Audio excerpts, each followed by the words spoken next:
tres etapas de la televisión según las describe Verón.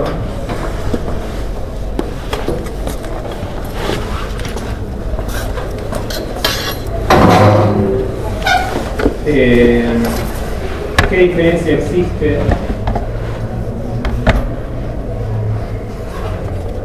entre la primera y la segunda etapa descrita por Verón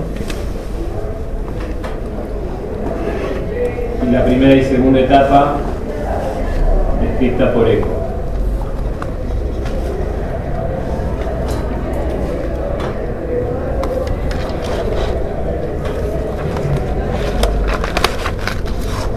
Para Verón,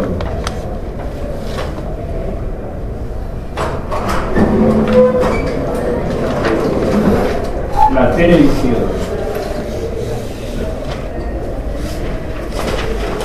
va a morir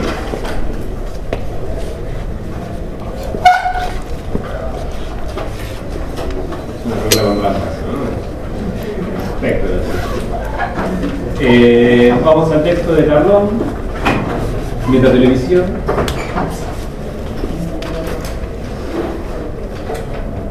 Desarrolle el concepto de metatelevisión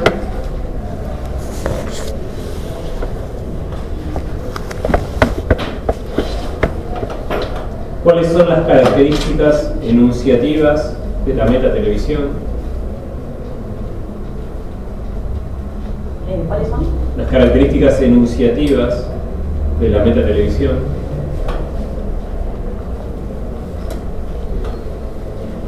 ¿Por qué Carlón prefiere hablar de metatelevisión y no de televisión autorreferencial?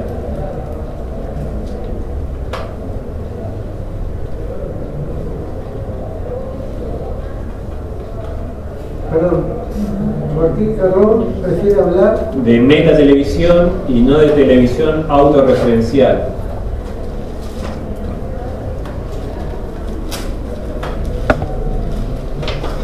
Distinga la concepción de metatelevisión de Carlón de la de Verón.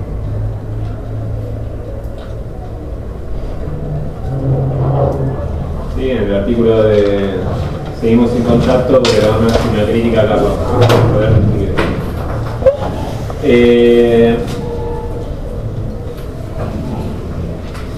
Y una pregunta de teórico, ¿sí? Cuando Carlón dio esto: ¿por qué la metatelevisión es para Carlón un síntoma del fin de la televisión masiva?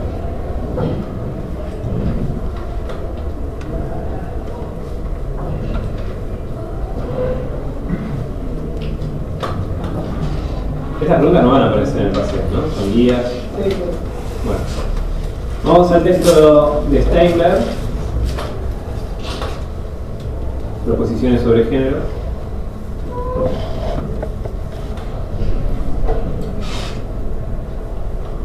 ¿Qué es el nivel retórico, temático y enunciativo?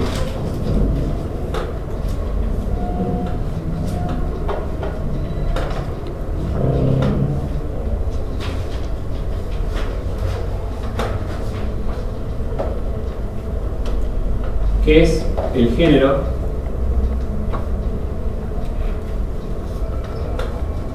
¿Qué es el estilo?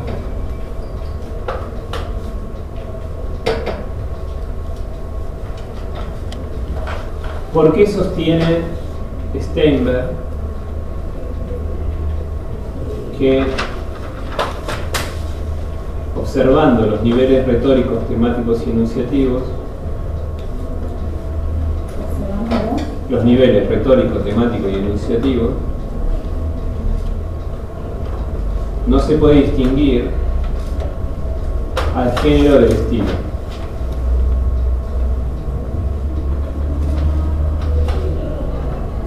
No se puede distinguir al género del estilo.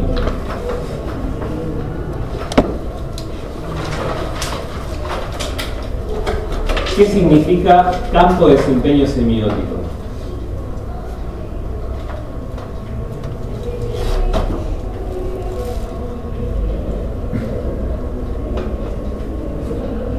Explique campo de desempeño semiótico. ¿Qué es? ¿Qué es campo de desempeño semiótico?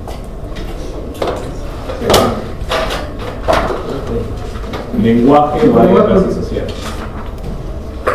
Muy bien, Un lenguaje, ¿no? Lenguaje o áreas de praxis social. Bien. Bueno, no voy a hacer más preguntas, si nos deprimimos todos. ¿Por qué Steinberg dice que los géneros se acotan al campo de desempeño semiótico?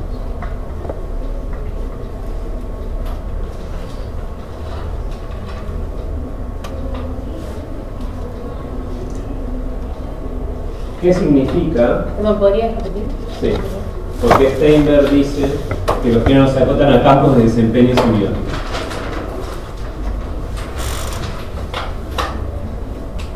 ¿Qué significa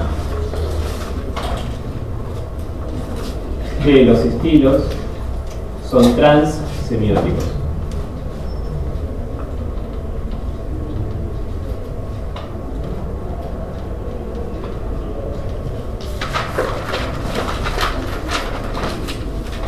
¿Cuáles son las características de los metadiscursos de los géneros?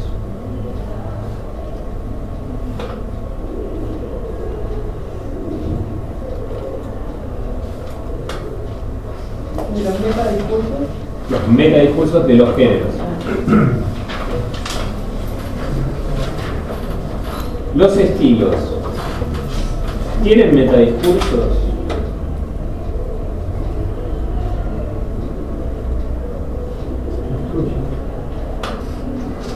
¿Tienen metadiscursos los estilos? Se van construyendo, porque son una forma de hacer de alguien en particular. ¿Cómo? Una forma de hacer. Sí, sí, sí. Está muy bien, son modos de hacer. Hay estilos que tienen metadiscursos y estilos que no. Por eso que se van construyendo. Exactamente, ¿no? Muy bien, ¿eh? Creo que ahí estuvo Yo lo bien. dije. No, también estamos, no. Basta, señor, no te mal de Me parece muy bien.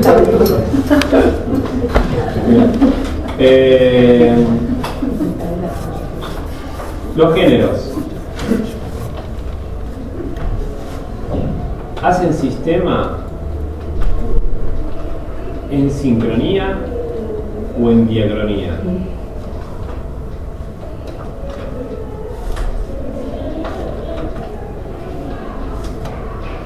¿Qué significa hacer sistema en sincronía?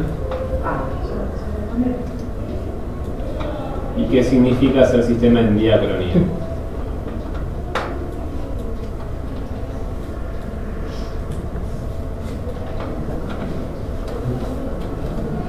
Explique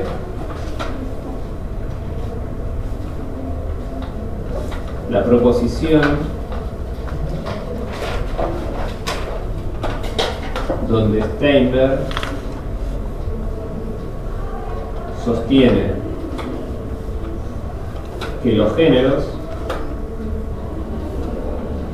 establecen relaciones de primacía, secundaridad, figura y fondo.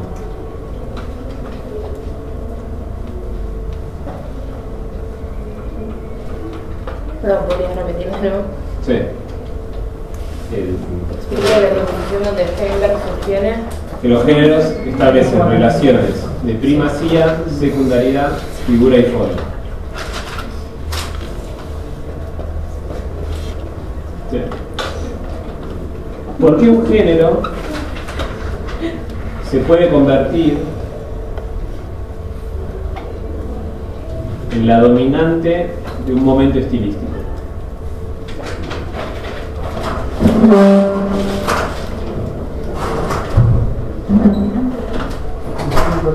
La dominante de un momento estilístico.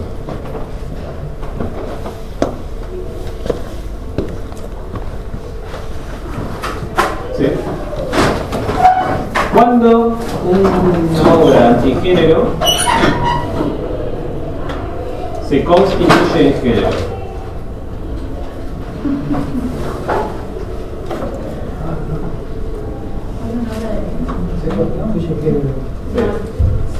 Se constituye en género. Cuando una obra antigénero se constituye en género. Cuando un estilo se constituye en género.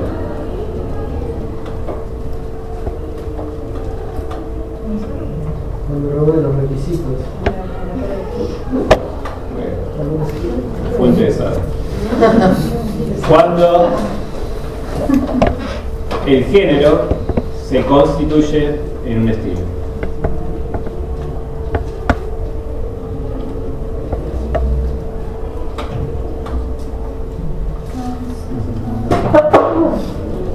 Vamos ahora al texto de Fernández, estilo discursivo y planeamiento comunicacional.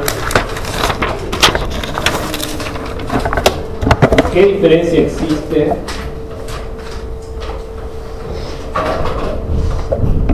entre el estilo discursivo y el estilo de vida?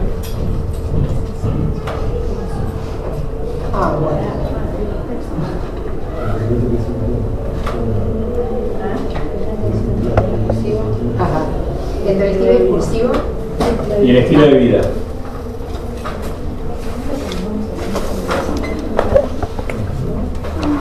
¿Por qué es fundamental no confundirlos para desarrollar una planificación comunicacional?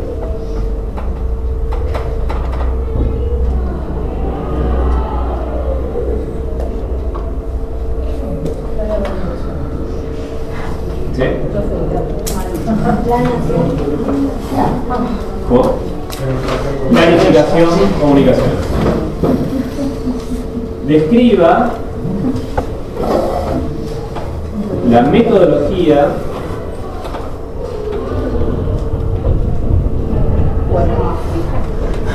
que propone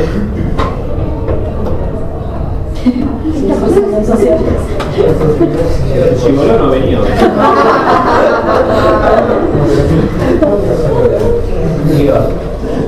No lo dejaron.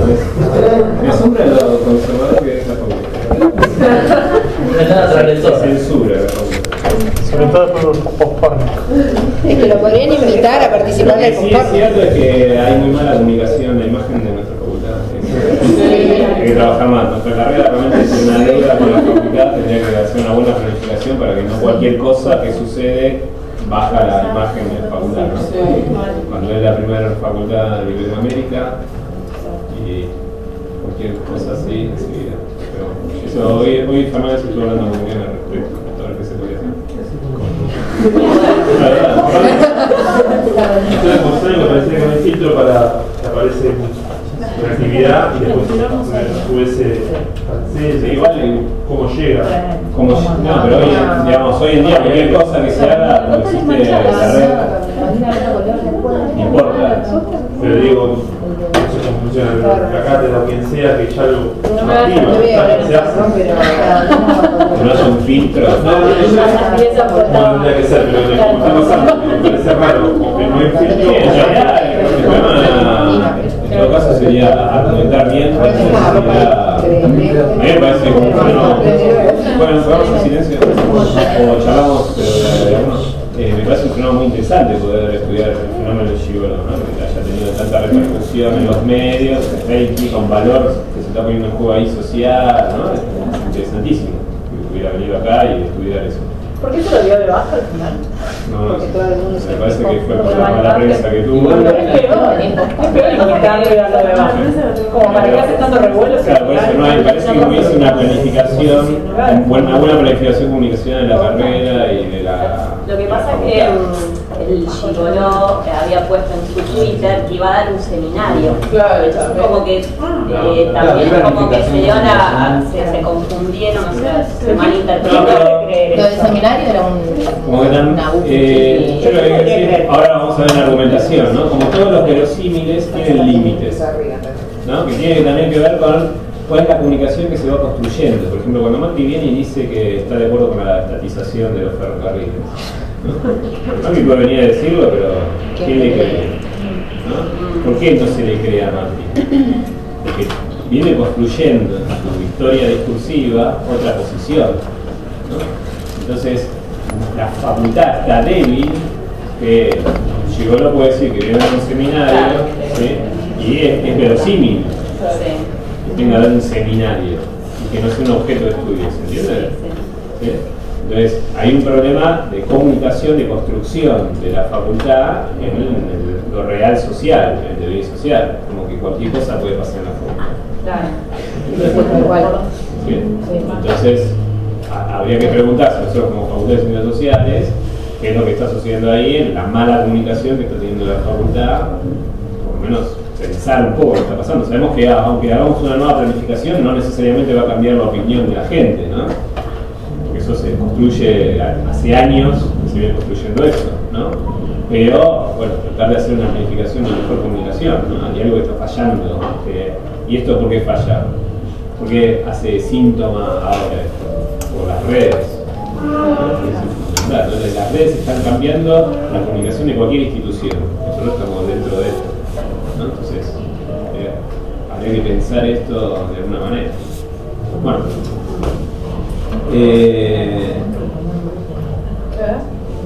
La última pregunta, descripción de la metodología. Sí. Vamos al texto de Scolari.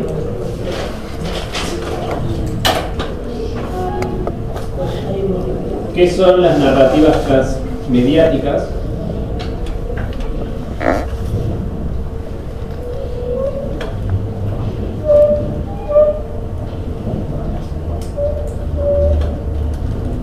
¿En qué se diferencia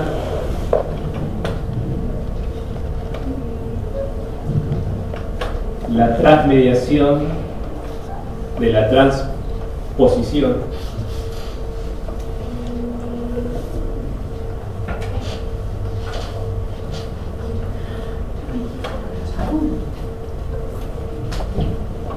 ¿Qué es la transposición?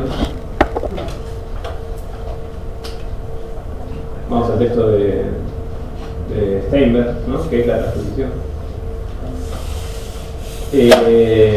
Describa los cambios y las insistencias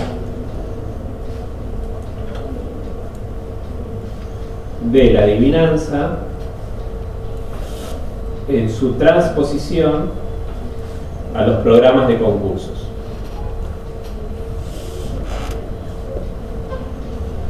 Bueno, hasta ahí vimos, ¿no? Esto último lo vamos a ver ahora.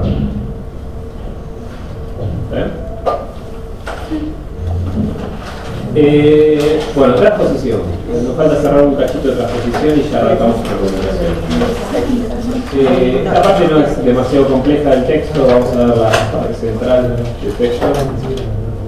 El artículo que ustedes tienen, donde nosotros hablamos ya la clase pasada de la importancia de analizar la transposición, ¿no? La transposición, Steinberg le da importancia porque permite estudiar estilos de época, ¿no? Y permite estudiar lenguajes. Entonces habíamos visto la historieta, es diferente del video, ¿no? De Mafalda, cómo funciona. Ahora también le presta atención Steinberg a la transposición, porque la transposición es un procedimiento.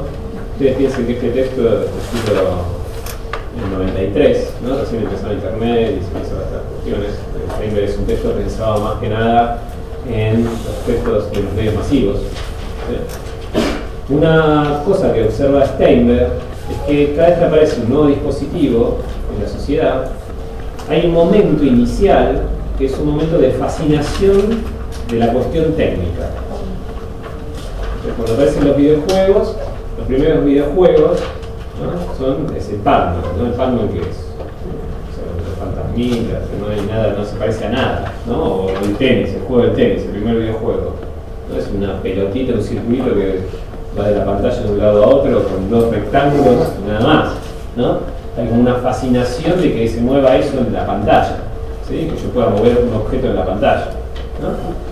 Pero enseguida lo que viene son transposiciones. Es como que la sociedad lo que hace es enseguida probar en ese nuevo medio, ¿sí? En ese nuevo dispositivo que se está conformando en medio, cómo aparecen textos que ya conocen, ¿no? Aparece en la imprenta, no es que aparece en la imprenta y enseguida se empiezan a publicar cuentos originales, ¿no? Novelas, etc., ¿no? Sino que lo primero que aparece es se imprima de que es la Biblia, ¿no? Es el libro más con mayor impresión que existe, ¿no? Entonces, que ya existía previamente la Biblia. Entonces lo que se hace es transposición, ¿sí? El cine, las películas de animación, el cine animado, ¿qué hace? Las primeras películas de Disney son todas las historias de los hermanos Grimm, ¿sí? Es decir, transposición, ¿sí? Entonces, por eso la transposición es un fenómeno importante para estudiar y prestar atención, ¿no? En el texto que tienen ustedes, Steinberg trabaja sobre un género popular que es la adivinanza. Entonces, trabaja en eso que es todo un objeto desarrollado por el culturalismo, por Cantini, Barbero, ¿no? Que es ese pasaje de los géneros populares a los géneros masivos, ¿no? Es un pasaje del género que vive la cultura de la oralidad a la cultura de la industria cultural, ¿no?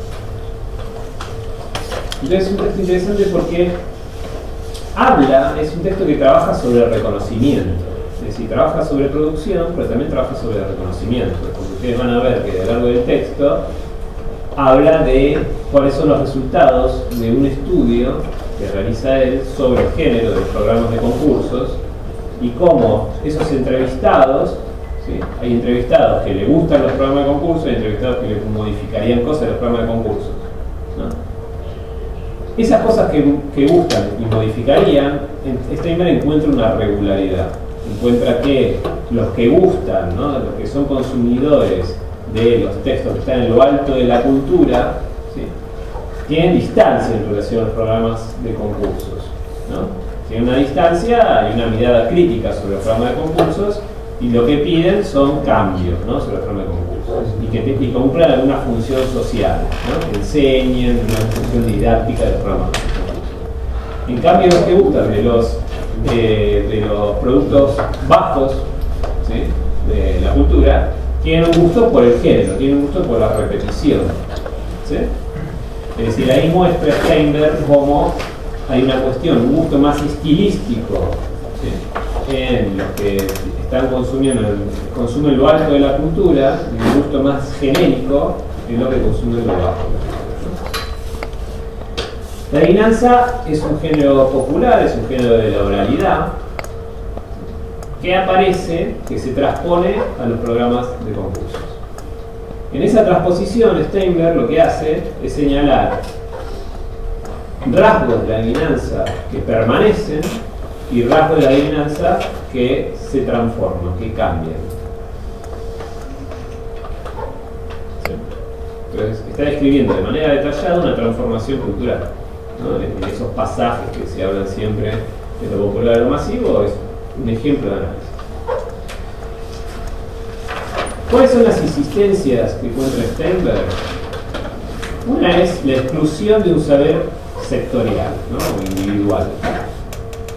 No existen programas donde se pregunten preguntas sobre semiótica, ¿no? En un programa de concurso que veis bien se pregunta cuestiones de semiótica, ¿no? Sino que la adivinanza, ¿sí? Siempre trabaja sobre saber que puede acceder cualquiera, ¿no? Redondo, redondo, barril sin fondo, ¿qué es? Un anillo.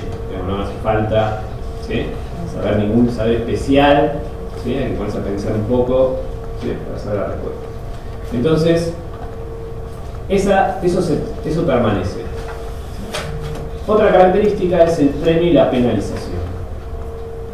Y Steinberg lo desarrolla, pues Steinberg está pensando en esa oralidad, es un género de la oralidad. Hay todo un desarrollo interesante en el inicio del texto que es sobre los géneros populares, ¿no?, y quiénes son los autores de los géneros populares, ¿no? Entonces, que es un tema también muy interesante para pensar hoy, ¿no?, los nuevos géneros que no se puede decir que son géneros de la industria cultural necesariamente, ¿no? Por ejemplo, los memes, ¿sí?, uno puede decir funciona como una adivinanza. ¿Quién es el autor de un meme? ¿No? Pero sin embargo el meme existe y circula, ¿no?, de la misma manera que circulan las adivinanzas. ¿Quién es el autor de una adivinanza? ¿No? O de un chiste. Nos cuentan un chiste, pero no sabemos quién es el autor de un chiste, ¿no? Justamente estos géneros de los que no se sabe quién es el autor son los géneros que están siempre en lo bajo de la cultura, ¿no? Son los que están en lo alto de la cultura, en una mirada moderna de la cultura. Entonces, Steinberg ahí desarrolla la posición de Jacobson, que nosotros habíamos hablado, ¿no?, de que los géneros populares son géneros que pasaron censuras sociales, ¿no?, censuras que tienen que ver con esa circulación que tienen los géneros. Esto de me cuentan a mí un chiste, yo lo cuento, pero contar el chiste yo no lo cuento de la manera que me lo contaron. Por ahí agrego algo, saco algo, ¿sí? Censuras que tienen que ver con el nivel temático, pero que también tienen que ver con censuras de la forma, cómo suenan mejor los chistes, ¿no?, en cada momento histórico, etc. ¿Sí? Entonces, una insistencia que tiene la adivinanza es el premio y la penalización, ¿no? En la vida por fuera de los medios, ¿sí?, el escenario de la adivinanza es un escenario donde el que pregunta, ¿sí?, está tomando una prueba al que va a responder, ¿no? Y si responde bien la pregunta, bueno, puede ser el conocido del barrio que sabe responder las adivinanzas, ¿no? O del grupo es el amigo que rápidamente sabe responder las adivinanzas, ¿no? Recibe el premio del reconocimiento del que sabe responder, ¿sí? Y el que nunca sabe responder una adivinanza, bueno, es el tonto del grupo, ¿no? ¿Sí? Entonces, ese premio y penalización sigue estando en programas de concursos y sigue estando ligado a la adivinanza como género, ¿no? Ganas plata o no te ganas plata, ¿no? ¿Cuál es la diferencia? En un momento analiza la obra de Jacobson y la de Joyce. Sí. ¿Cuál es la diferencia que hace de las formas simples que enuncia de Banting? Sí. La posición de ambos, porque en un momento dice que bueno, que está esto de la clasificación de formas más simples y más complejas, y dice que a ciencia cierta podría parecer como que los dos confluyen en algo, pero después tienen diferencias. Sí, tiene diferencias en relación a cómo surgen esas formas simples, ¿no? Y los géneros, digamos, lo que es, después se llaman muchos microgéneros, ¿no? De qué manera surgen. En Bakhtin, ¿no?, y también después existe también los hermanos Grimm, como una idea de que hay un origen de eso, como una idea de que hay alguien que contó la historia primero, ¿sí?, y esa historia fue pasando, ¿sí?, de boca en boca, ¿sí? En cambio de Jacobson no, ¿sí? Jacobson es como que elimina la idea del realizador individual, ¿sí? Esa es una idea que está permaneciendo ahí, ¿sí? Después, cambios en los géneros, en el género de la adivinanza. Una es la distancia social entre el interrogador y el interrogado. En la adivinanza popular, muchas veces el que pregunta suele ser el adulto que le pregunta al nene, ¿sí?, al niño, ¿sí?, el más joven, ¿sí? O dentro del grupo hay una relación de asimetría entre lo que pregunta y lo que responde.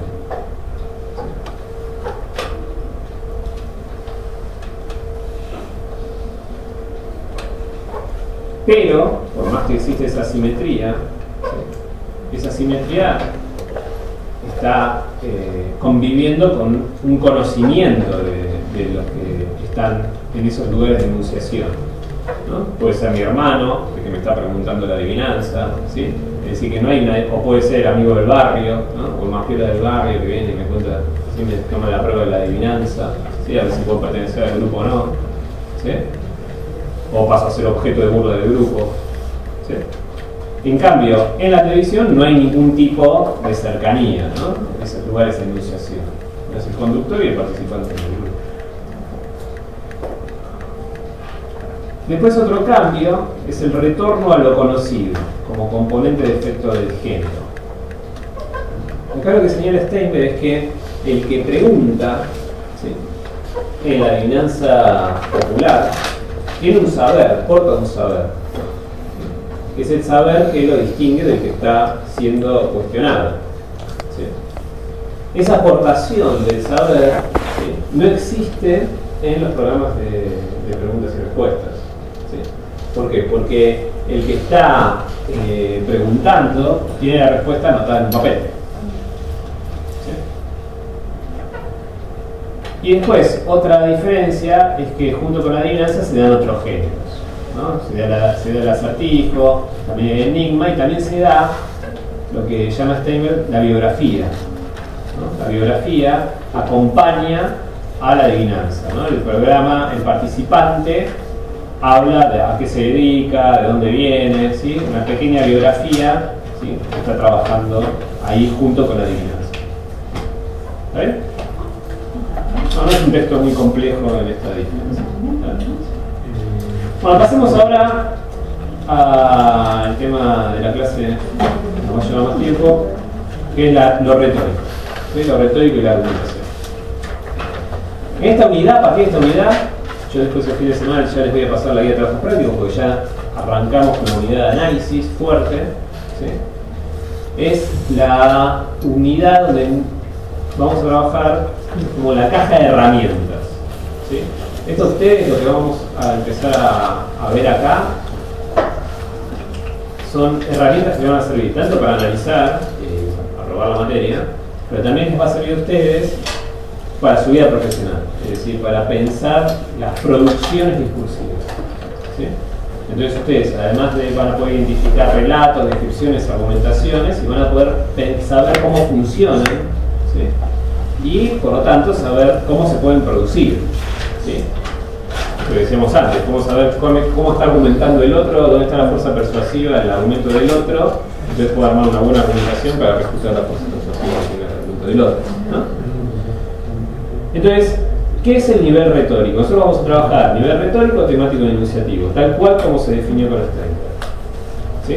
¿Qué es el nivel retórico? El nivel retórico es el nivel donde lo que se estudia es la configuración de el discurso o de un género y un estilo.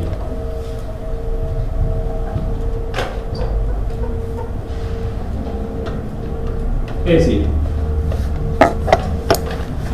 las marcas que nosotros habíamos hablado cuando veíamos Verón, ¿no? Marcas y huellas, ¿se acuerdan? ¿Sí? Las marcas que eran propiedades significantes.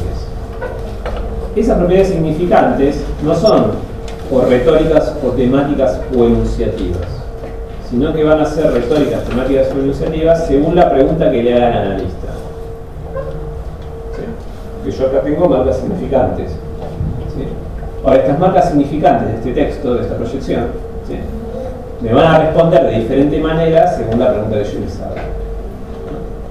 Si yo pregunto por el dispositivo, que es un nivel de análisis que ustedes ya vieron, ¿sí? ¿Qué voy a estar preguntando? Voy a estar preguntando el condicionamiento de la base técnica, ¿sí? Que condiciona la producción de sentido. Entonces, de esto que tenemos acá, ¿qué es el dispositivo? ¿Cuáles son las significantes, ¿sí? Que están dando cuenta de un condicionamiento de dispositivo?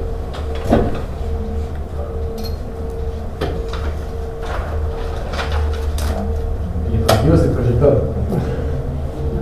Podemos decir, en realidad el proyector es el soporte. ¿Sí? El dispositivo es...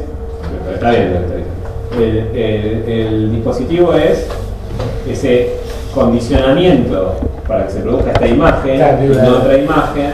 ¿Sí? Se produce la espacialidad y la temporalidad en esta imagen.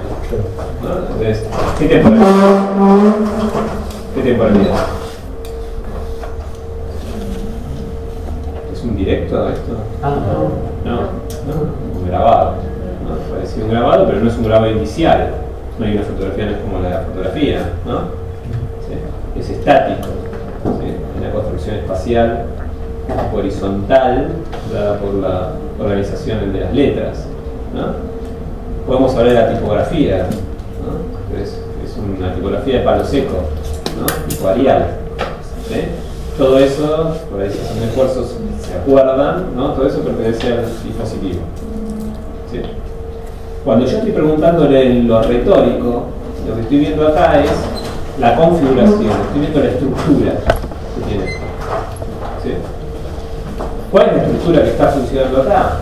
Está funcionando la configuración de la descripción. Un término está siendo definido por otros términos, ¿sí? No me importa qué es lo que está siendo definido, porque lo que está haciendo, de qué trata eso, pertenece a lo temático. ¿Se entiende? Entonces, cuando yo estoy analizando, por ejemplo, el nivel retórico relato, no me importa si lo que estoy analizando es estoy en una familia que secuestra y mata, ¿sí? O estoy analizando un personaje que se venga porque que se venga de todo un pueblo porque maltrataron a su madre, ¿no? Es decir, las dos series que están ahora compitiendo. Entonces, eso pertenece a lo temático, ¿sí? Lo que voy a estudiar en lo retórico es que ahí hay relato, ¿sí? Hay un momento de inicio, de desarrollo y de desenlace. ¿Se entiende? ¿Sí? Y lo mismo con la argumentación, ¿sí? Entonces uno puede decir que cuando uno está analizando el nivel retórico, ¿sí? Está analizando como un aspecto inmanente, ¿sí? O un aspecto interno del funcionamiento del discurso.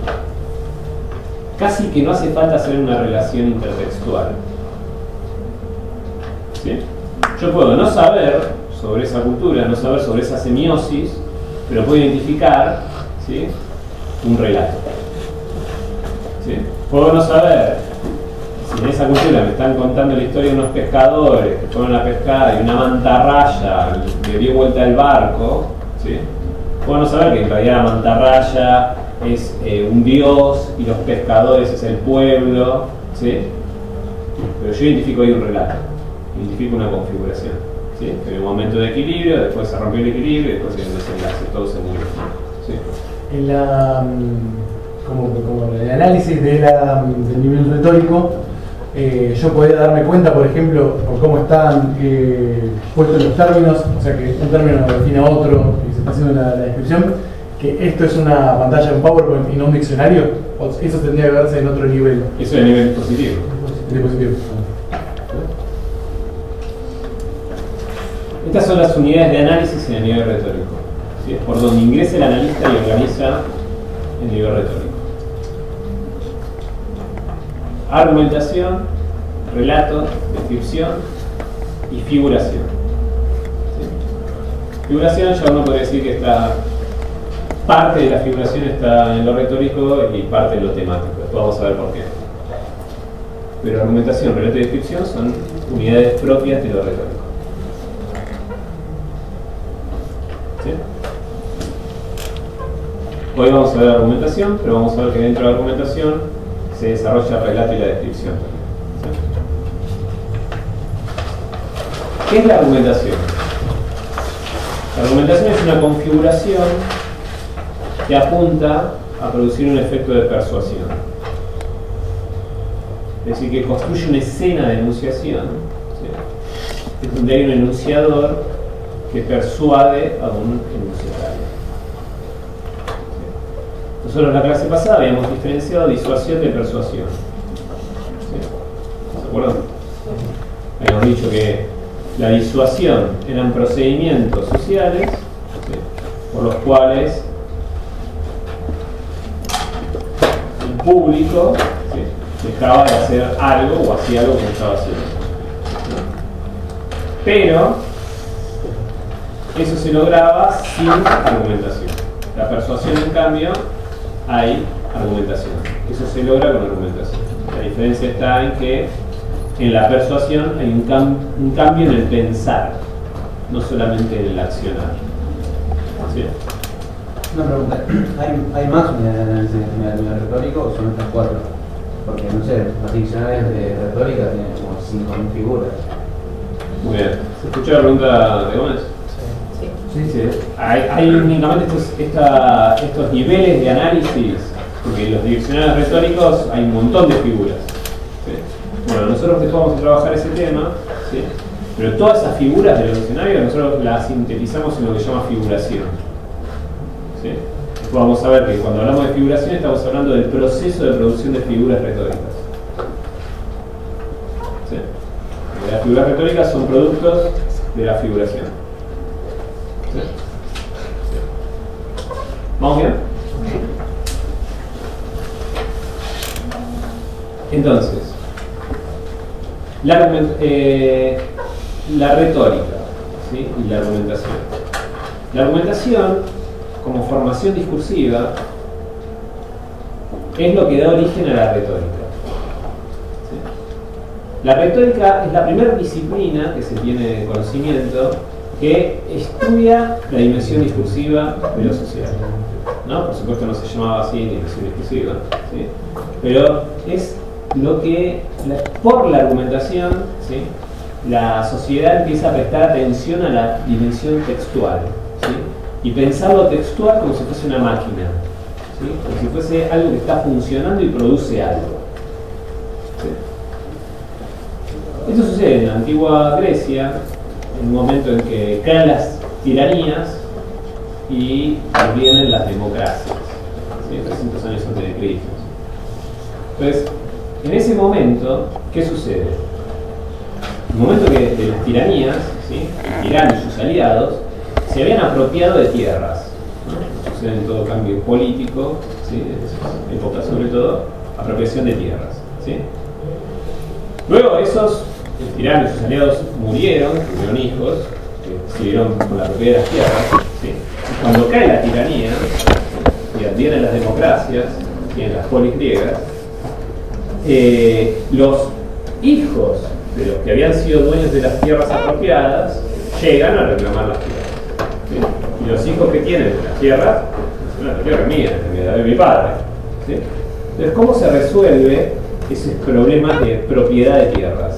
Se resuelve en el ágora, ¿sí? Como la plaza pública de la ciudad, donde se discutía a ver quién era el que realmente tenía posesión legítima sobre las tierras.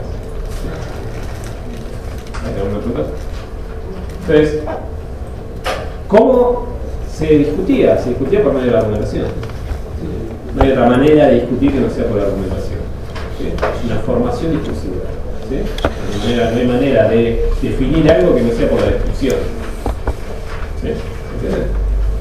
Entonces, saber argumentar tenía un gran valor, porque si vos, por más que la tierra fuera tuya legítimamente y no sabías defenderla oralmente, te la sacaban la tierra. ¿Sí?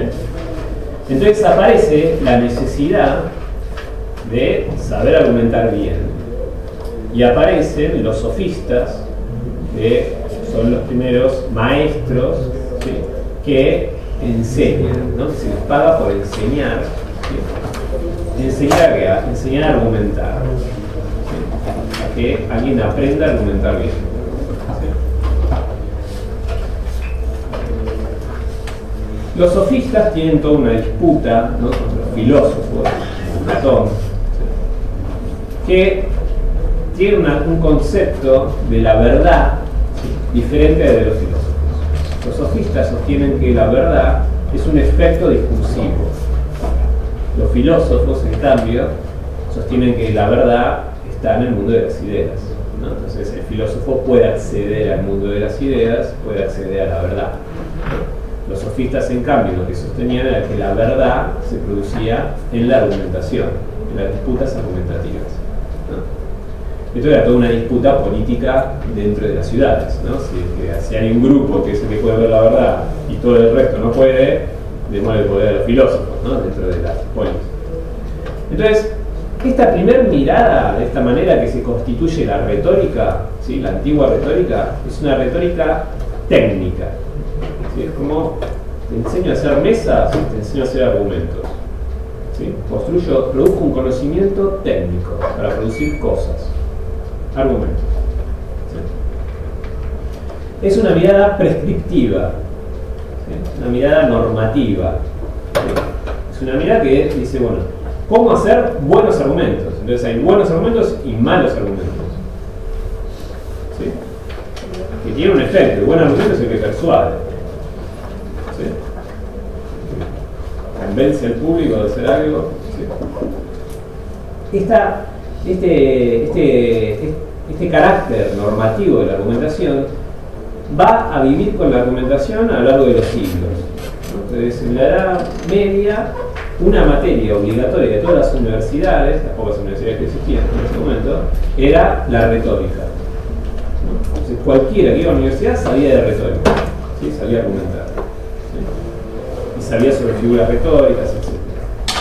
En la Edad Media se desarrolla un gran conocimiento sobre las figuras retóricas, más que sobre la propia argumentación, porque no había, bueno, había una verdad, ¿no? La verdad ya no estaba en los textos, ¿no? Sino que había una verdad que era la verdad cristiana, que estaba por lo menos en Europa occidental. ¿Sí? Pero esta idea de normatividad se expande también al mundo del arte.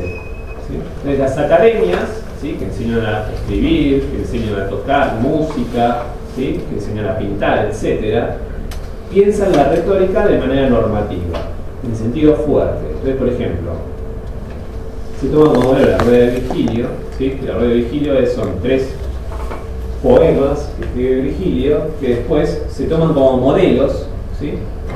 Para hacer poemas. ¿Sí? Entonces se habla de un estilo simple, medio y sublime. En el estilo simple, los protagonistas eran pastores. Se trataba temas pastoriles. Y se podían llamar de 3 maneras únicamente. Había nombres que eran para pastores, nombres que eran para comerciantes, ¿sí? Y nombres que eran para los héroes. ¿Sí? Yo no podía poner el nombre, ¿sí? Si era un artista de esa época, un poeta de esa época, no podía poner el nombre a un pastor de un héroe. ¿Sí? Es algo impensado hoy en día, ¿no? Nadie va a decir que una película es mala porque le pusieron el nombre, ¿sí? Que corresponde a un pastor, ¿no? ¿Entiendes? Y al mismo tiempo tenía que estar vestido de determinada manera, tenía que utilizar ciertas armas. Entonces el pastor usaba el bastón, el héroe usaba la espada, etc., ¿no? Entonces, restricciones fuertes. Esto entra en crisis con el romanticismo. Fin de 1700, principio de 1800, como dijimos que se constituía el sistema de bellas artes, es un momento donde se madura ya la idea del sujeto creador. ¿Sí? Esta idea que va fermentando en el Renacimiento, ¿no?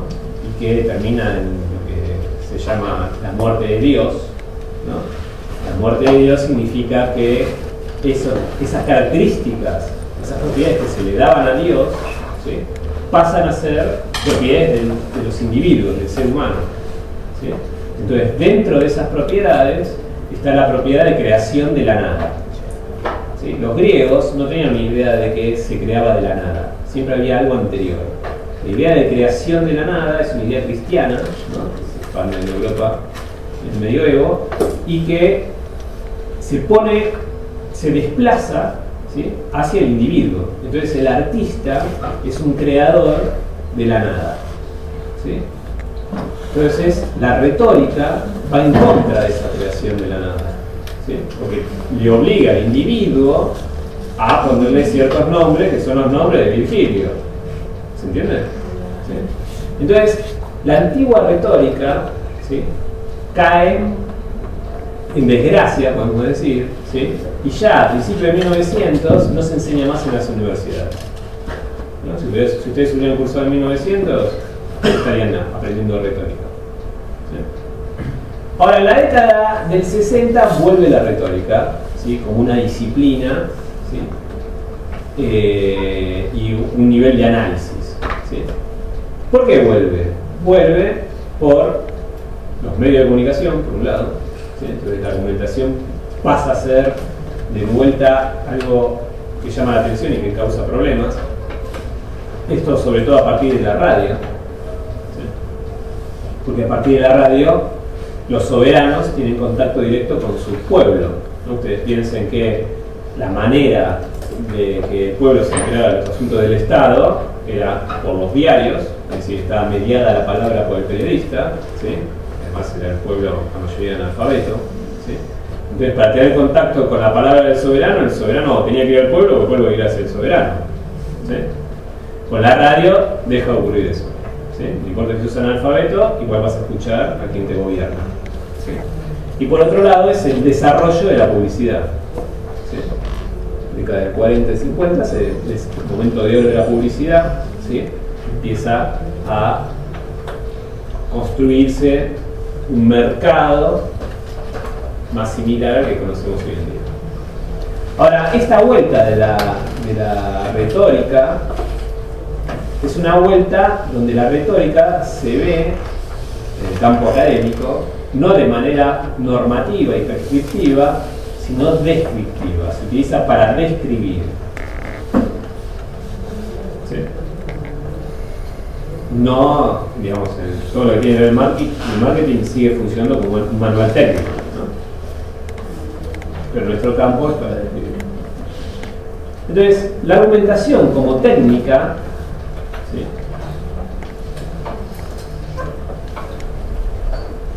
tenía estas 5 partes. Y para nosotros son niveles de análisis de la argumentación.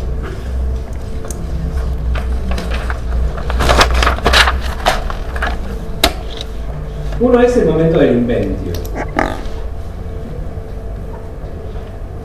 El momento del inventio es el momento de la búsqueda de los argumentos. ¿Qué se va a decir en la argumentación? Después vamos a desarrollar cada uno de ellos, ¿no? La dispositio, acá dice dispositivo pero me confundí, es dispositio, es cómo se va a ordenar esos argumentos. ¿Cómo voy a empezar una argumentación? ¿Cómo voy a desarrollar? ¿Cómo va a finalizar la argumentación? Después está el momento del elocutio, que es el momento donde entran las figuras retóricas, ¿sí? Entra la selección de figuras retóricas que se le va a dar, que se va a utilizar en la argumentación.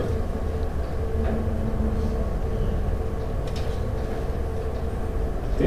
Yo les quiero vender esta mesa, ¿sí? Entonces, primero voy a pensar cuáles son los argumentos que puedo utilizar para vender la mesa. Después, entonces voy a decir que esta mesa no es linda, que debe ser barata. ¿Sí? O no es linda, pero dura mucho. ¿Sí? Entonces ahí ya tengo 2 posibilidades de argumentación. Ahora, ¿cómo me conviene empezar? ¿Me conviene empezar por lo malo para terminar después en lo bueno? ¿O empiezo por lo bueno y después cierro en lo malo? ¿No? Eso va a depender si quiero argumentar a favor o en contra de la mesa. ¿Sí? ¿Cuál es el objetivo de la persuasión? Y después, ¿qué tipo de figuras voy a utilizar? ¿Sí? Si esta es la mejor mesa que existió, ¿sí?, o es la peor mesa que haya existido, ¿sí? Es una mesa que porta saber, porque acá vienen siendo los profesores, ¿no? Entonces, así, ¿sí? Pues una mesa amistosa, ¿sí?, que me acompaña, ¿sí?, en los estudios, por eso cuando me reciba, ¿no?, va a estar al lado mío, ¿no? Entonces, puedo, figuras retóricas, ¿sí?, puedo hacer así, ¿no? Después está el momento de actio, que son las técnicas de actuación. Si ustedes piensen que en esa Grecia el orador ponía el cuerpo, ¿sí? No era que uno leía el argumento del orador, ¿sí?, o escuchaba, ¿sí? Y después estaban las técnicas de memoria, ¿sí?, las técnicas para memorizar el argumento. El orador, antes de entrar en la obra, tenía que estar practicando el argumento, ¿sí?, como hacen los políticos hoy en día, ¿no? Tiene una escena que más o menos es estable. ¿Sí? Nosotros, de estas partes, lo que vamos a ver es inventio, dispositio, y cuando veamos figuración, elocutio. ¿Sí? No vamos a ver actio ni memoria. ¿Sí? Pero bueno, hay Les voy a esto apenas desarrollado, pero Actia, por ejemplo, las técnicas de marketing, por ahí alguno de ustedes tuvo que hacer un curso de algo, son las que se utilizan, ¿no? Es decir, cómo hay que estar sentado para hablar con el cliente, si hay que cruzar los brazos, no hay que cruzar los brazos, cuando el otro cruza las piernas, ¿no? Como toda esa codificación supuestamente que funciona en el cuerpo, pero tiene que ver con esas técnicas de actuación, ¿no? Por ejemplo, que más se imite, ¿no? La entonación de a quién va dirigido el spot, ¿no? Tiene que ver con las técnicas de actuación, ¿no? O que más, ¿no? No utilizar el cuerpo. Bueno, vamos a empezar con el inventio. El texto de Barthes, no les voy a mentir, es un texto complejo. Les va a costar estudiarlo. ¿Sí? Es un texto que no les conviene agarrarlo 2 días antes del parcial. ¿Sí? Y es un texto que conviene estudiarlo con cuadros sinópticos, ¿no? Los que utilizan para estudiar resumen, ¿sí? Les aconsejo estudiarlo más por cuadros sinópticos. ¿Por qué?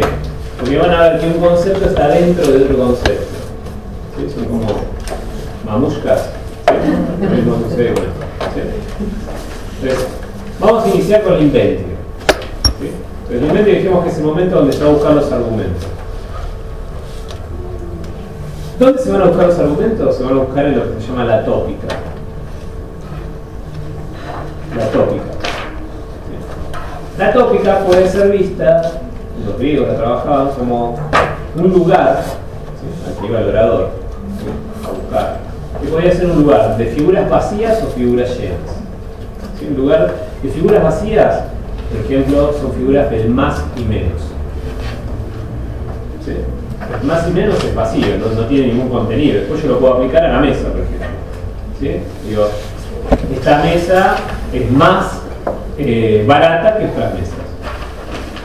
¿Sí? O puedo hablar de inundación. ¿Sí? Esta inundación fue menos catastrófica, ¿sí? Que otras inundaciones. Fue más, ¿sí? Más y menos, ¿sí? Peor, mejor. ¿Sí? Entonces son pares de oposición que ya llevan como implícitas una argumentación. Pero también lo puedo ver como lugares de figuras llenas. Y tiene que ver con la historia de las argumentaciones previas que han tenido relación con el tema que se está argumentando. ¿Sí? ¿Qué es lo que dice la sociedad sobre las mesas? ¿Para qué sirven las mesas? ¿Sí? ¿Cómo se han venido vendiendo las mesas? ¿Sí? Es importante que yo hable de quién es el que hizo la mesa, ¿sí? O quién usó la mesa, ¿sí? O cuánto dura la mesa. ¿Sí? Depende del objeto, es importante que dure o no dure, ¿no? Una hamburguesa no es necesario que dure, ¿no? ¿Entiendes? Bien. Entonces, dentro del inventio, el orador encuentra 2 caminos, ¿sí? 2 vías de argumentación. ¿Sí? 2 vías para argumentar. En toda argumentación conviven, ¿sí? Pero son 2 vías en donde se acentúa un tipo de persuasión. La vía de convencer y la vía de conmover. La vía de convencer, la fuerza persuasiva, está en la razón, en la racionalidad.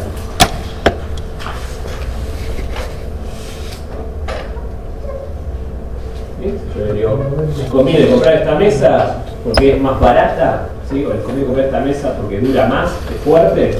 ¿Sí? Voy a apoyar una tonelada arriba de la mesa, no pasa nada. ¿Sí? Entonces es una vía de convencer. ¿Sí? Voy por la vía racional. ¿Sí? Ahora yo le digo, por favor, cómprame una mesa que no tengo para darle de comer a mi hijo. ¿Sí? No importa cómo es la mesa.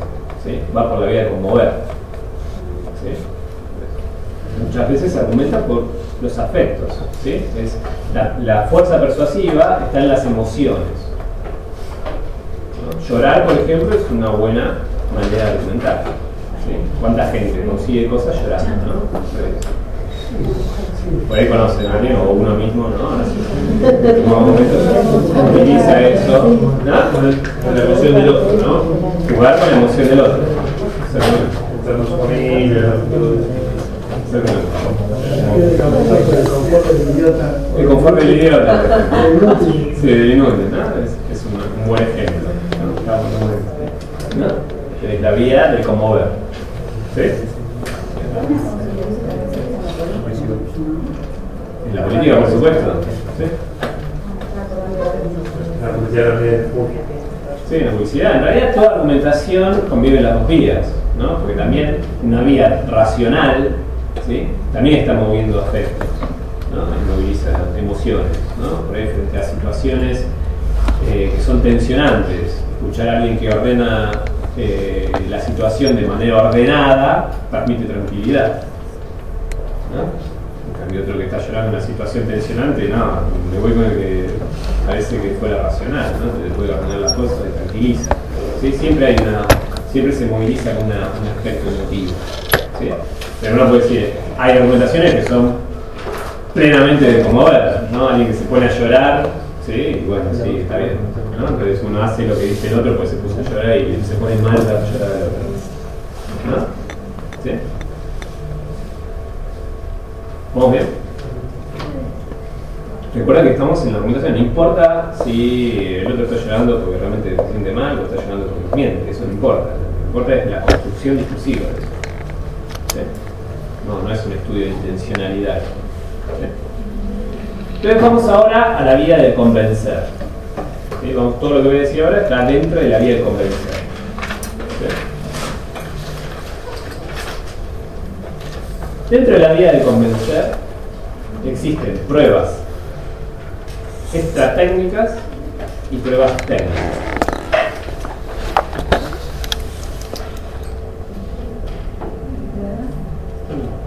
Pruebas extratécnicas, ¿sí? Y pruebas técnicas. ¿Sí? ¿Técnica de qué nos estamos refiriendo de técnica? Estamos refiriendo a la técnica de la argumentación. Entonces son pruebas que no dependen de la técnica de la argumentación y pruebas que dependen de la técnica de la argumentación. ¿Sí? Por ejemplo, esta mesa es de madera y de metal. ¿Sí? Tiene las patas de metal. Eso es una prueba extratécnica. ¿Sí? Ahora que yo diga que esta mesa va a durar mucho porque tiene las patas de metal y son firmes, ¿sí? Esa es una prueba técnica. O que yo diga que porque es de metal se va a oxidar, entonces es mejor comprar de madera, ¿sí? Es una prueba técnica. ¿Se entiende? Si tenemos esta publicidad muy moderna, esta publicidad es de la década de 60, el momento en que los dispositivos empiezan a achicarse, entonces empiezan a ser portátiles, es el momento de la radio portátil. Entonces, un uso de la radio portátil que propone el producto, ¿sí? Es llevar la radio a la cancha. ¿Sí?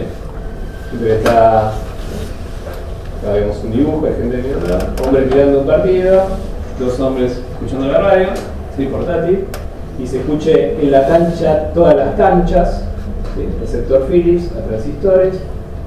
Acá dice algo parecido a esto, ¿no? Que usando la radio se puede escuchar otros partidos al mismo tiempo que lo está mirando, y vemos una fotografía del aparato, ¿sí? Y dice que tiene 4 transistores.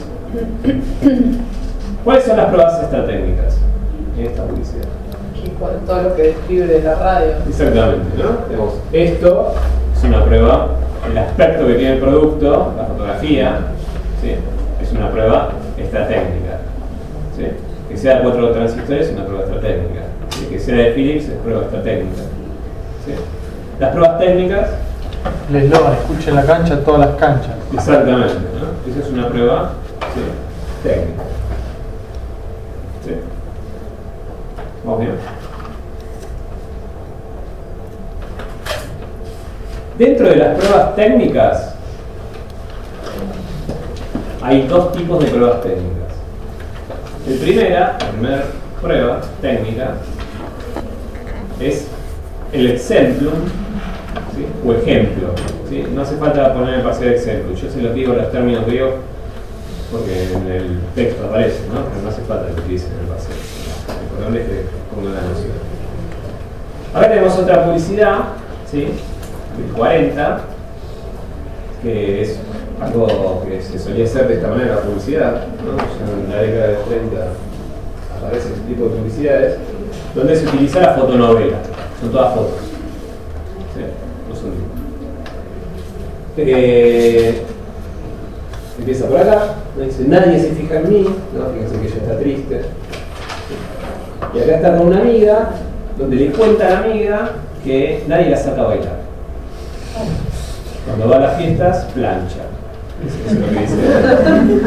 Plancho en todas las fiestas. Entonces, era el término que se utilizaba en ese momento, ¿no? Entonces, la amiga le trae un recorte que habla sobre la halitosis. ¿Sí? Nada lindo. Y le recomienda que vaya al odontólogo. La chica va al odontólogo, el odontólogo le dice los beneficios de cepillarse los dientes todos los días. Sí, es igual. Sí, yo estaba entendiendo lo mismo. Igual vamos a ver qué hay diferencia. Y que utilice la pasta dental Colgate. ¿Sí? En este caso dice, después de utilizar la pasta dental Colgate, bueno, vemos que la chica ya no plancha, ¿no? En la fiesta, le va bastante bien, ¿no? Y después de esa noche, bien, se cepilla los dientes sonrientes.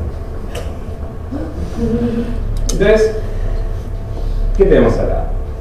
Tenemos una argumentación, ¿no? Acá habla del producto, ¿no? ¿Por qué arriesgarse a tener mal aliento? ¿No? Y explica que es beneficioso lavarse todos los días los dientes con la pasta dental, etc. ¿Sí? Entonces, tenemos acá una argumentación, ¿no? Sí, hay muchas publicidades que trabajan así, de esta manera. Entonces, la fuerza persuasiva en este argumento, ¿no? Uno puede decir, bueno, ¿cuál es la prueba de esta técnica? El aspecto del producto, ¿sí? Que se llame Colgate es otra prueba de esta técnica. ¿Sí? Ahora que uno le vaya bien en la fiesta porque usa la pasta dental, ella pasa a ser parte de la prueba técnica. ¿Sí? Pero es una prueba técnica que trabaja por el ejemplo. ¿Sí? Es una argumentación que trabaja de una manera similar a la inducción. Es decir, que del caso particular va a la regla general. ¿Sí? ¿Se acuerdan de la inducción? Es un tipo de razonamiento en el diseño científico sobre ser. Una determinada cantidad de tiempo. Bueno, la inducción es esa de este cine blanco, el segundo cine es blanco, el tercer cine es blanco, todos los cines son blancos, pero parezca un cine negro. ¿No? Es eso, así se parte del conocimiento científico. Es eso. Entonces, mediante la inducción se puede conocer cosas nuevas, ¿no? Se organiza el mundo. ¿Sí? Ahora, este tipo de argumentación trabaja de manera similar a la inducción. La fuerza persuasiva está en el ejemplo. ¿Sí? Podemos pasar a las inundaciones y puedo decir, bueno, en realidad las inundaciones no fue tanto como dicen los medios. Mi tío vive en la zona y se mojó un poco el jardín y no pasa nada. ¿No? Yo puedo decir eso, estoy poniendo un ejemplo, la fuerza persuasiva está en el ejemplo. ¿Sí? ¿Vamos bien? ¿Cómo sucede acá? ¿Sí? Si esta chica consiguió todos esos chicos, vamos a usar pasta de Colgate para que me vaya bien la fiesta. ¿Sí? Regla general, usar Colgate, vas a ser feliz. ¿Sí? Bien. Hay un tipo especial de ejemplo que es la imago.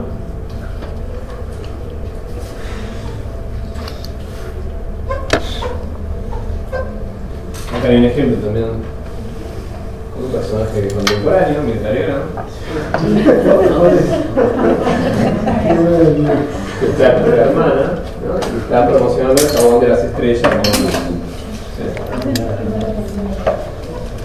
Esto es un imago, ¿por qué? Porque trabaja con el ejemplo, ¿sí? Es decir, trabaja. Acá hay un caso que utiliza el jabón, ¿sí? Miren lo lindas que son, ¿sí? El super jabón, super cremosidad, que deja la piel limpia y radiante. Ahora, ¿por qué es imago? Porque el ejemplo, ¿sí? Porta un valor social, ¿sí? Es un personaje público que porta un valor social.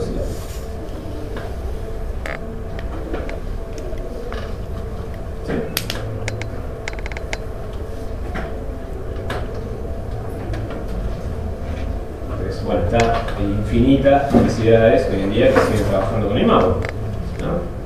Y con Mirta Legrand. Exactamente. ¿Sí? O lo que pasó, ¿no? Digamos que sea el gigoló, ¿sí? El que iba a venir a la facultad, ¿sí? Es un imago en una argumentación de lo mal que está la facultad. ¿no?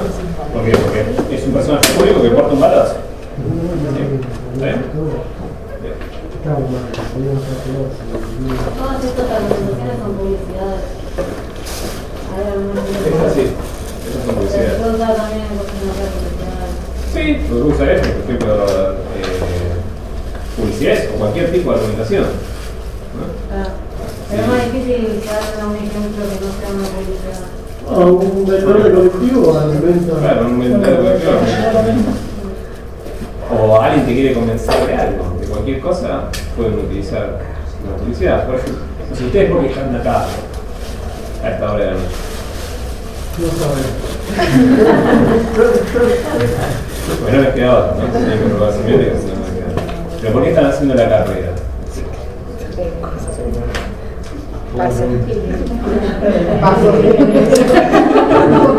Tampoco sabemos. Prefiero decirte que es un campo discursivo. ¿Por qué piensan? ¿Por qué están haciendo la carrera? Por interés.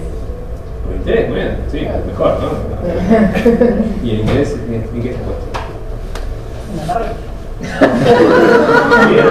Porque esa es la carrera únicamente. Bueno, para formarte profesionalmente.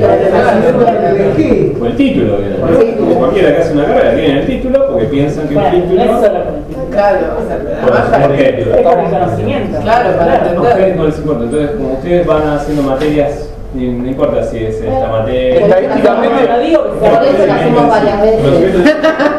es un lugar de conocimiento. Es parte de eso. Porque es como un libro, cuando lees muchas veces Lo que viene por el conocimiento nada más, ¿no? Para sofistas. No, nada más, ¿no? No creo que sea Por eso nada más, pero es más- Trabajo junto es una parte importante. ¿Por qué piensan que el conocimiento es importante?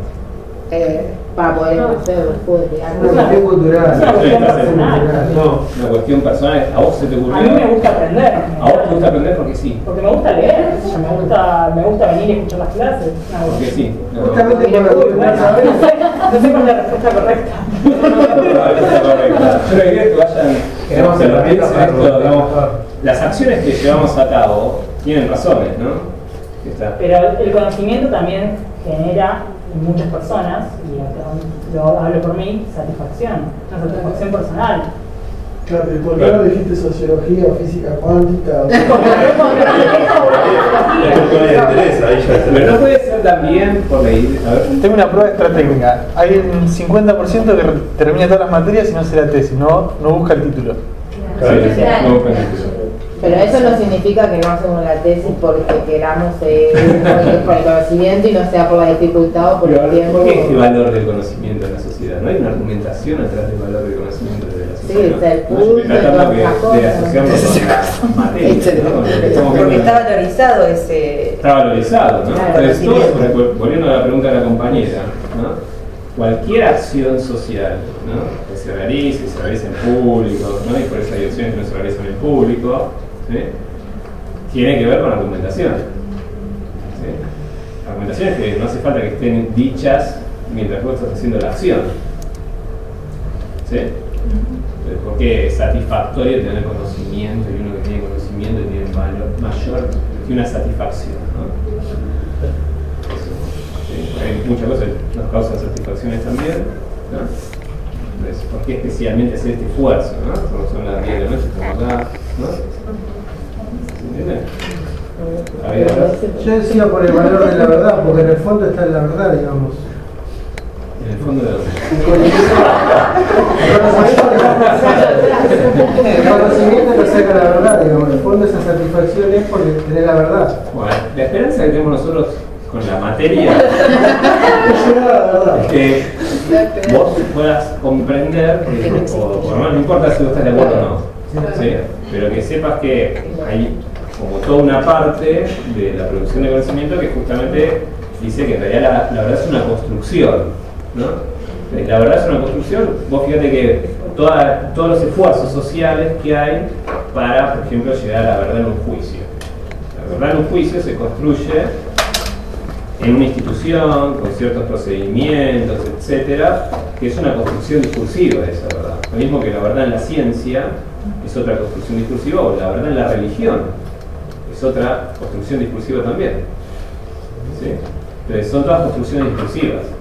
Eso es lo que nosotros decimos desde la semiótica. Después cada uno piensa lo que quiera, ¿no? Pero digamos, las disciplinas no van hacia una verdad. Esa es como una idea moderna de la disciplina, moderna bastante antiquísima, digamos, de la construcción del conocimiento. ¿Sí? ¿Se entiende? Sí. Entonces, no, pero no es que te... Yo la voy a seguir buscando, la verdad. Entonces, digamos, son construcciones, desde la semiótica son construcciones discursivas, ¿no? Después, dentro de otro campo discursivo, puede existir la verdad, dentro de ese campo discursivo, ¿no?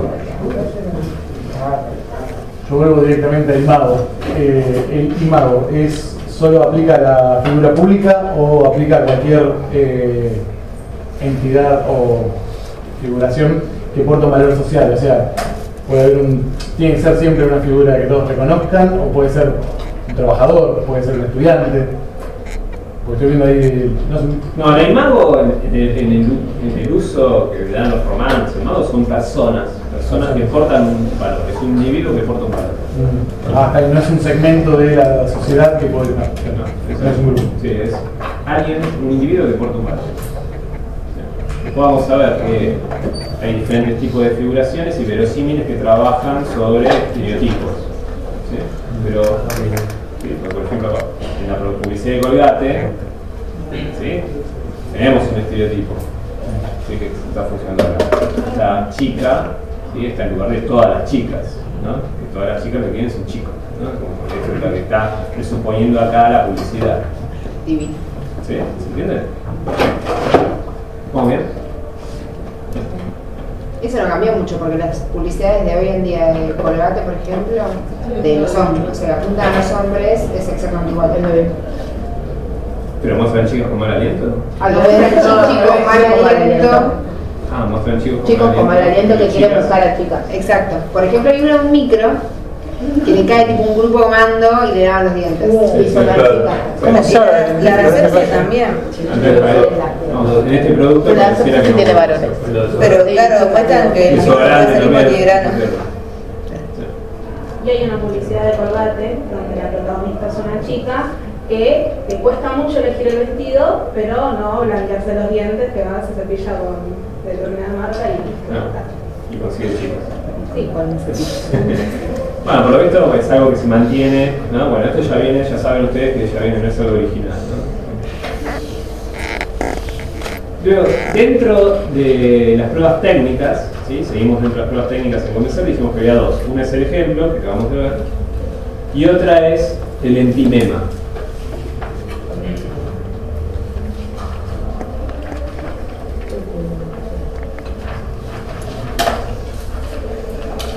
El entimema es una argumentación que parte de una premisa que aparenta ser universal. Parte de una premisa que aparenta ser universal. Es decir, que aparenta funcionar como una deducción lógica.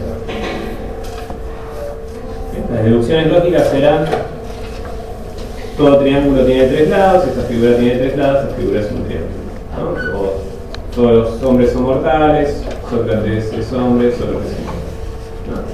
La característica que tiene la deducción es que no hay un crecimiento en el conocimiento. Parte de la premisa general y el caso particular está dentro de esa premisa general. ¿Sí? ¿Vamos bien? Ahora, en la argumentación no existe las proposiciones lógicas. ¿Sí? Porque estamos trabajando dentro de la vida social, ¿sí? No dentro del mundo de la lógica. ¿Sí? Entonces, esas premisas aparentan ser universales. ¿Sí? Tienen fuerza persuasiva porque aparentan ser universales, pero no lo son.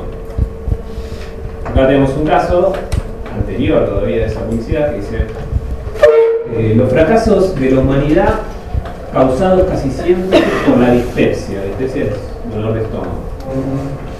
Dice: las desgracias de la vida social, doméstica y financiera por lo general son motivadas por algún malestar de la salud. No existe enfermedad alguna tan generalizada y que haya arruinado tantos hogares como la dispepsia, pues marchita las aspiraciones y destruye las aptitudes y las energías. cuando se descuida el estómago, en cada bocado del alimento se le introduce la dispepsia. Y esta atormenta el organismo y destruye la brillantez del pensamiento. El remedio de unión para la dispepsia casi nunca deja de efectuar su curación satisfactoria, aún en los casos más viejos. Ahí sigue, ¿no? Este remedio dice los componentes. Entonces, lo que tenemos acá es un entimema. ¿Sí? No tenemos un caso particular, nos muestra a alguien que le duele el estómago, que pierde el trabajo porque le duele el estómago. Y después va a su casa y la mujer lo echa de la casa y le duele. No. Lo que tenemos acá es que el argumento parte de una premisa general. ¿Sí? Que todos los fracasos están producidos por el dolor de estómago. ¿Se entiende? Y el dibujo es acá. Bueno, el dibujo es como está haciendo el discurso. Claro. Hay diferentes tipos de premisas. Pero es difícil, ¿no? O sea, que dice no traiciona, ¿no? Es como va adentro de eso. No. Esto está dentro de la prueba técnica, dijimos que había dos tipos. Exemplum y mago está, y después ahora hay otra, ¿sí? Que es el entinema, que está al mismo nivel que el exemplum, digamos, es otra opción al exemplum. ¿Sí? No está dentro del exemplum.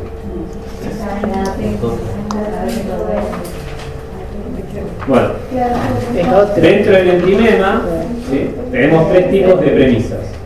¿Sí? El primero es el inicio seguro, que tiene una alta fuerza persuasiva, ¿sí? Y que se acerca a eso que se llama verdad, ¿no?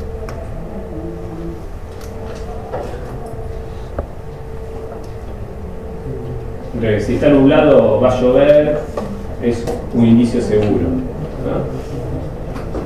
Que tiene fuerza de verdad, ¿no? O por ejemplo que toda mujer embarazada tuvo relaciones sexuales, ¿sí? No necesariamente es así, ¿sí? Pero si ustedes están en pareja, se van un año, vuelven y su mujer está embarazada, tiene que argumentar muy bien su mujer para convencerlos que fue fiel, ¿no? Entonces, eso es un indicio, ¿sí? Seguro, ¿sí? Tiene alta fuerza persuasiva, ¿sí? Después está el verosímil, los verosímiles, ¿sí? Que Aristóteles decía es la verdad para los que saben, ¿sí? La verdad para un grupo, ¿sí? Social, que aparentan ser universales, ¿sí? También, pero como aparentan ser universales pueden ser contradictorios. Entonces, por ejemplo, los refranes muchas veces son verosímiles sociales, ¿no? Esto de que al que madruga Dios lo ayuda, ¿sí? Eso es cierto. Uno conoce mucha gente que se esfuerza y le va bien en la vida, ¿no? Entonces, viene la facultad, ¿sí? Pero también es cierto que no por mucho madrugar se amanece más temprano. También es cierto que existe el chigolo. Entonces, también hay gente que no hace esfuerzo y sin embargo le va bien, ¿no? Y uno que se mata yendo a la facultad, ¿no? Creyendo en el primer refrán, le va mal, ¿no?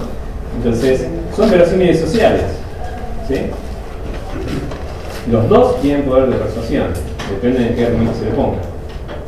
¿Sí? ¿Se entiende? Y después está el índice ambiguo. ¿Sí? Por ejemplo, en relación a lo que decíamos antes volviendo al verosímil, ¿no? Pensar que el conocimiento está en la facultad, ¿sí? También es un verosímil social, ¿no? Que uno va a conocer más si viene la facultad, es un verosímil social. Después está el índice ambiguo, que es una premisa que es la que menor fuerza persuasiva tiene, ¿sí? Porque es la que menos parece una premisa universal, ¿sí? Por ejemplo, acusar a alguien que cometió un asesinato porque tiene manchada la mano de sangre. Es difícil decir que todos los que tienen la mano manchada de sangre son asesinos, ¿sí? ¿Se entiende? Pero en una argumentación, en un juicio, puede llegar a funcionar, ¿sí? Como un indicio un índice que lleva a una resolución argumentativa. ¿Sí? Porque hay una asociación entre la sangre y la muerte, ¿no? Y el asesinato. ¿Sí? ¿Se entendió? Bueno. Ahora vamos a ir, salimos de la vía del convencer, ¿sí? Y vamos a la vía del conmover. ¿Sí? ¿Se acuerdan que dijimos que la tópica hay dos vías, convencer y conmover? La vía de convencer era racional, la vía de conmover es la movilización de los sentimientos, ¿sí? La emotividad. Dentro de conmover vamos a encontrar dos posiciones, digamos, dos aspectos, ¿sí? Que es la ET y la paté. La ET son los atributos del orador. Es el etos del pato, ¿no? Sí, también. Y la paté es el sentimiento del público. ¿Sí? Esto tienen que pensar ustedes como enunciador y enunciatario. ¿Sí? Esto los griegos lo pensaban como cuáles eran las técnicas que tenía que realizar el orador, ¿sí? Y tener en cuenta en relación al público. En relación a la ET, un orador puede ubicarse en tres posiciones, puede adoptar tres posiciones. ¿Sí? En relación a los atributos del orador, el orador puede ubicarse en tres posiciones. Uno es la frónesis, o el orador objetivo. De vuelta, no hace falta conocer frónesis y todo esto, ¿no? Sino que con que digan orador objetivo está bien. Uno es el orador objetivo. El orador objetivo es el que se posiciona como por fuera del conflicto de la argumentación. Está tratando de la argumentación. Toda argumentación es un conflicto. ¿Sí? Con el Q un conflicto. ¿Sí? Entonces, por ejemplo, si yo estoy hablando de la mesa, ¿sí? Puedo decir que, bueno, que puedo hablar de las cosas positivas y negativas de la mesa. Esta mesa, no le voy a mentir, esta mesa es barata, ¿sí? Pero no le va a durar mucho tiempo. ¿Sí? Estoy como por fuera del conflicto, ¿no? Hablo de las inundaciones, lo mismo. Pues se murió tales regiones, se murió tanta gente, se perdió tanto patrimonio, ¿sí? Pero es cierto que el gobierno de la provincia invirtió tanto en hacer cosas para, ¿sí? Evitar las inundaciones. Estoy por fuera, ¿no? Es el odontólogo que habla bien de la pasta dental, ¿sí? O el médico que habla bien del yogur, ¿sí? O la crítica que dice que esta película es buena, ¿sí? Que la propia película pone la crítica, ¿sí?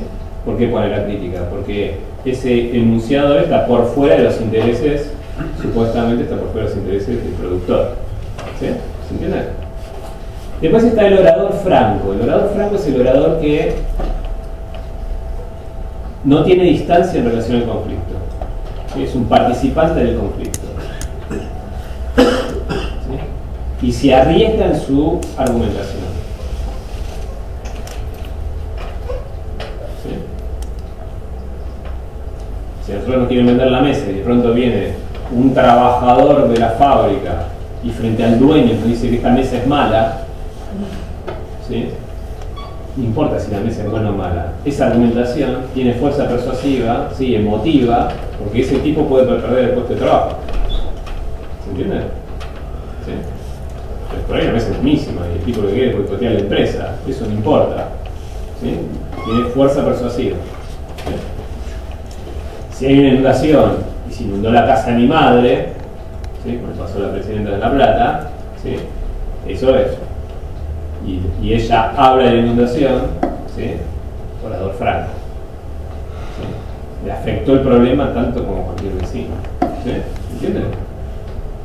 Y después está la eunoia, ¿sí? Orador cómplice o simpático, que es ese tipo de orador que intenta construir una relación de empatía con el público, ¿sí? Sí. Compra esta mesa, no le va a durar mucho, pero ¿cuántas cosas duran en esta vida? ¿No? Entonces, hacerse el simpático, ¿sí? Entonces, la fuerza persuasiva, ¿no? Uno por ahí, no importa lo que está diciendo, le cae bien el orador, ¿sí? Fuerza persuasiva. ¿Vamos bien? Luego está, en relación a la apatía, ustedes van a encontrar en el texto de Barthes que ahí habla de las pasiones y del hábito del público. Una recomendación que se le hacía a los oradores es que todo orador tiene que conocer sobre la historia del público, sobre las preferencias del público, ¿sí? Es decir, si un cantante extranjero viene a Argentina y dice que el mate es un asco, ¿sí? No es muy recomendable que haga eso, ¿no? Por lo contrario, el extranjero tiene que tomar mate, tiene que ponerse la camiseta, ¿sí? Tiene que decir que la carne argentina es la mejor carne, ¿no? Es decir, todas esas cosas tiene que hacer, ¿sí? ¿Qué está poniéndose en juego ahí? Está poniéndose en juego que la paté, ¿sí? Todo eso que está en los hábitos y las valoraciones de ese grupo, de ese público. Hay un texto que es de uno que se llama Bremont. Yo se lo voy a hacer una síntesis acá, que me interesa, está en la bibliografía complementaria, pero me interesa que lo tengan en cuenta para el trabajo práctico, y es un texto muy útil. Son esos textos también para tener en cuenta en la vida profesional. Porque hay pocos textos que trabajan sobre la parte emotiva. Estudios de argumentación hay muchísimos. Me interesa el tema de argumentación. En filosofía y letras hay seminarios, yo hice seminarios de argumentación, ¿sí? Muy buenos. Que van a técnicos que hacen los discursos de los políticos, van a hacer ese tipo de seminarios. Yo como que ustedes hacían los discursos a Macri, que era de la universidad pública. Entonces, Bremont habla de tres tipos de móviles, porque Bremont lo que dice es que toda argumentación, ¿sí? Promete una recompensa. Una recompensa que es lo que hace que el auditorio realice una acción, ¿sí? O cambie una manera de pensar, ¿sí? Según la temporalidad que existe entre el argumento y la recompensa, perdón, entre la acción y la recompensa, ¿sí? Se puede hablar de tres tipos de móviles. Está dentro del pate. Sí, sería dentro de la pate. ¿Sí? El primer móvil es el móvil hedónico. La recompensa del móvil hedónico se obtiene en el mismo momento que se realiza la acción.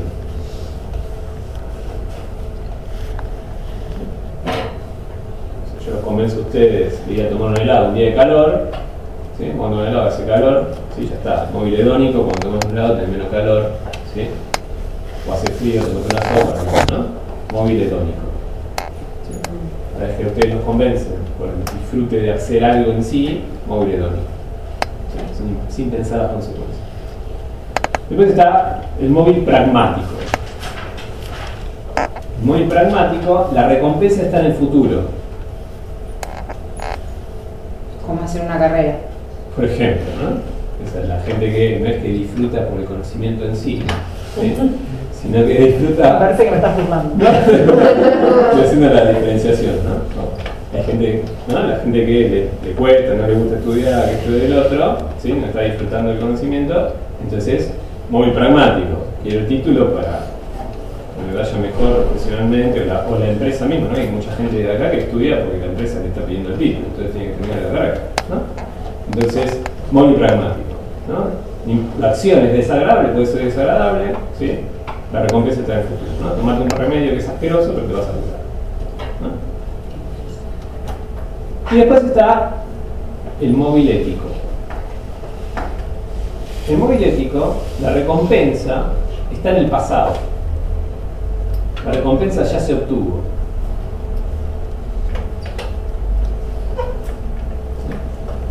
Entonces, ¿por qué tenés que ir a la guerra?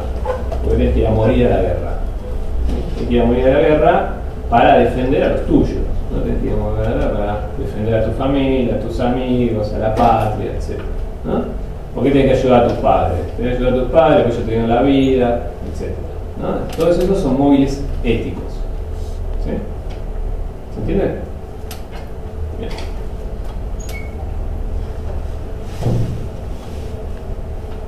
Con esto cerramos lo que es la inventiva. Ahora vamos a la segunda parte, muy pragmático, ¿no? Esto les va a servir a ustedes para probar la materia. Segunda parte, ¿sí? Es la dispositio. La dispositio dijimos que es el momento del ordenamiento del argumento.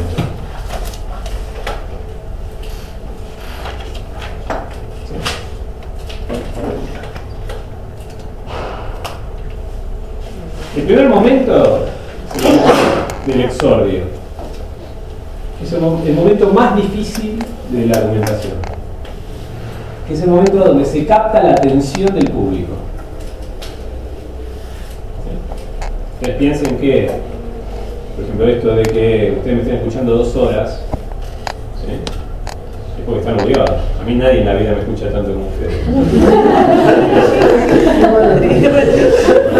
¿Verdad? No hay nadie que me escuche como ustedes. Ustedes 2 horas escuchándome, no hay nadie. No hay nadie. Están obligados. Es muy difícil en la vida que escuchen tanto. ¿Sí? ¿No? Si no, las publicidades, ¿qué hacen las publicidades cuando aparece la publicidad? Cambia de canal. Si el político te aburre, cambia. ¿Sí? Si no se pudiera rápido la clase, también te va rápido la clase, ¿no? Y encima es alarmante, ¿no? Y encima es alarmante. Entonces, momento del exordio, momento dificilísimo en la argumentación. Que escuchan un argumento. ¿Sí? Entonces, lo que prevalece en la antigua retórica es el momento de la emotividad. ¿Sí? Es el momento que hay que movilizar al comprometerlo afectivamente al público para que te escuche.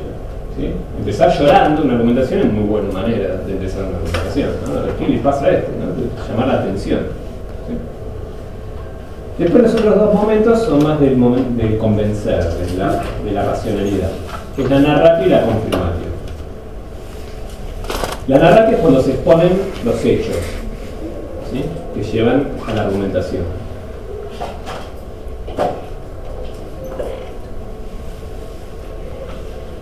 Por ejemplo, mostrando a la chica sufriendo, ¿sí? Mostrando cómo no consigue novios la chica, todo eso pertenece a la narratio, son los hechos que están ocurriendo. ¿Sí?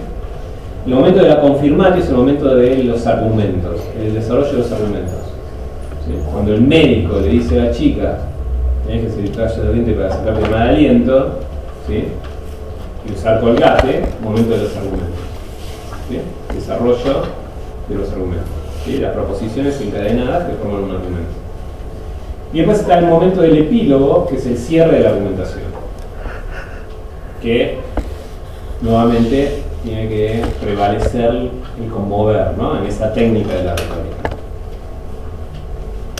Es como en un juicio cuando un abogado se pone frente al estrado, bueno, y empieza a hablar. Los géneros con los que se arma la técnica de la argumentación en la antigua retórica son 3: es el judicial, el deliberativo, de la proclamación de las leyes, y después está el epilíptico, que es un género que después desaparece, que es un género que se daba en los funerales. Cuando se moría alguien, un ciudadano, se hacía un discurso para probar que era una buena persona o no, ¿no? Entonces eso era como iba a ir más allá, ¿no? Después eso también fue un género que se desarrolló en los funcionarios. Entonces el funcionario que dejaba un cargo público se hacía un discurso para ver si había sido un buen o mal funcionario, ¿no? Una práctica que se usa, pero no vendría bien. Y después estaba el momento del egresio y digresio, que ese es un momento en realidad que nos puede aparecer en cualquier momento de la argumentación. ¿Por qué? Porque es la digresión, ¿no? Es cuando se dice que se desarrolla un tema que no tiene que ver con el tema central, ¿no? Si yo estoy argumentando sobre la mesa y le digo, ustedes me entienden porque soy inteligente, ¿no? Entonces, si les digo eso, ¿sí? Es parte de la digresión, no tiene nada que ver con la mesa, pero hace a la argumentación, porque no va a decir que no es inteligente, ¿no? Entonces hace a que haya una empatía con el orador. ¿Sí? ¿Se entiende? ¿Vamos bien? Bien. Entonces vamos a cortar acá porque esto es muy pesado. La clase que viene vamos a poner en práctica esto con algunos spots de campaña. ¿Sí? Estamos en campaña. Y con cómo se utiliza la argumentación en lo cómico, que nos va a servir a nosotros para el análisis de lo que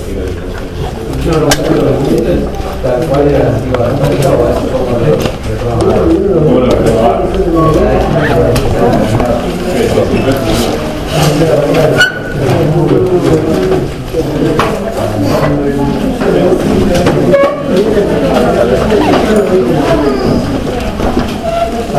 Ah.